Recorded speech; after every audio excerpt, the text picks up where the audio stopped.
kan picnic ni chung kwain Ruti birthday nia Ruti birthday kha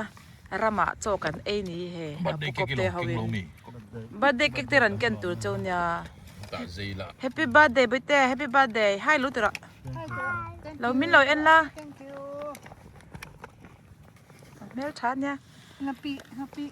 chong hei hi chong yang o he lai hi la pheto chon hi ar thial kananya he so chokan tui tok rot thak ai hi pickle chon an tam kan changban kan an tam hang marcha kha he Hay karon say lo kang. oh Hay mo de nam tia nia hay. Atui to palo chin chia ro. karan sumang oh mival zakrim nam Chok te pikal siami pikal in te mo atui top abur he dian lo nang. cha turu ni kha ala no thakho mai par cha se lo he zik no le tôi mai lu tok he zik no le ra ni he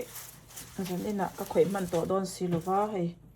hết tiếng khó bắt đầu vẽ khi nhá mò zik no le ăn trong thôi cả xia mà nên chán tê cái nó dùng cái xem về bao ngà vậy nè cần vào là về mò hay mà cho làm mà để uống cái mà rồi chú hay cái đồ đàn chia rồi nha là par lâu mò hay ăn nã tama zik no le hay cụ muốn bỏ trâu té chậu lên nha mò min ma si hey rama lo oma tikhanin kan vala ni he sakor chuan mang do tlang puya hey ano lut to ka mo hey aku mom chu tlem te so lam ve hey tlem te tak no thalu to tai na lom poka hey bag chung mi ha ka chung chuak vek ta mo asalu to khai he bag chunga omrang chuanin atoi nei dona ti hianin ka hai darana to kan habana ka soi saleang sil fayanga he dong thalu to thian a free na thon kan vala ni hi ama ro chuing he friend dong pa ngai ai kha chuanin tlemin a khave sukamo no thla to he seng choate him pawng tan ten ka siam pele an tam thura chan siam chu ka tum ngeya ama ro chu hin pawng chuanin ka siam pai me wangam ka helawa no thla to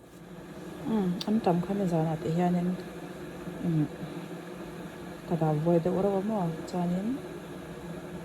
silfaya ti hianin ka thlegul le ta ni mo chon he kan chum ol don ani ti hian bela ka chum ol mo relo te ti sa ka thaka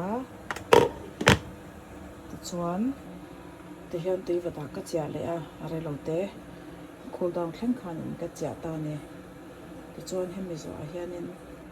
ti hianin kho onga ka thlegul mo anwa en he cho tol kadama hianin ka thihula a hol vek noma ziploka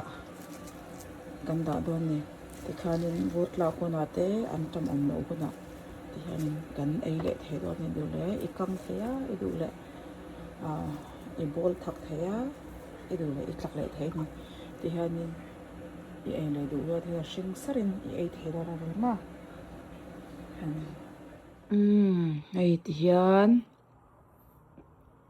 china ka chummi ka ti vat to no kha tui ka thli hol ve te hianin ziplock ka peka te hian kam frozen anga a kumina da the ani mo idule itlak le theya ikang thei boka I bol thei boka ni hei hi ni hi result he